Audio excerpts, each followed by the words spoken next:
Hi! Hello! Welcome back to our channel challenging couples. రవ్వ వడియాలు ఏ విధంగా రెడీ చేసుకోవాలనేది మనం ఈ వీడియోలో చూసేద్దామండి. ఫస్ట్ అయితే నేను దీనికోసం ఒక మిక్సీ జార్ తీసుకొని దానిలోకి ఒక కప్పు వరకి బొంబాయి రవ్వ యాడ్ చేస్తున్నాను. ఒక కప్పుకి 2 టేబుల్ స్పూన్స్ వరకి మనం బియ్యం పిండి యాడ్ చేస్తున్నాననమాట. బియ్యం పిండి ఇంట్లో రెడీ చేసిందైనా పర్లేదు, బయట తీసుకొచ్చిందైనా పర్లేదు.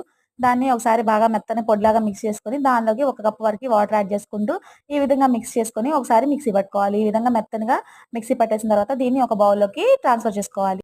ఈ విధంగా బౌల్‌లోకి ట్రాన్స్‌ఫర్ చేసిన తర్వాత మనం మిక్సీ జార్‌లో కొంచెం మిగిలిపోయి ఉంటుంది కదండీ! దానిలోకి ఒక ముప్పావు కప్పు వరకు వాటర్ యాడ్ చేసుకొని మిక్సీ పట్టుకొని దీన్ని కూడా యాడ్ చేసుకొని టేస్ట్‌కి తగినట్టుగా సాల్ట్‌ని కొంచెం జీలకర్ర యాడ్ చేసుకుంటూ బాగా మిక్స్ చేసుకోవాలి. మనకి పిండి అనేది బాగా మిక్స్ అయింది లేదనేది ఇలా గరిటె తిప్పేసుకొని చూస్తే ఒక గీతలాగా గీస్తే అది అలానే ఉండాలన్నమాట. మిక్స్ అవ్వకుండా ఉండాలి, కలవకుండా ఉండాలి. అలా ఉంటేనే మనకి రెడీ అయినట్టు. తర్వాత ఇది రెడీ చేసుకోవడం కోసం నేను ఇక్కడ ఇడ్లీ పాత్ర తీసుకొని దానిలో వాటర్ యాడ్ చేసుకొని చక్కగా బాగా బాయిల్ చేశాను.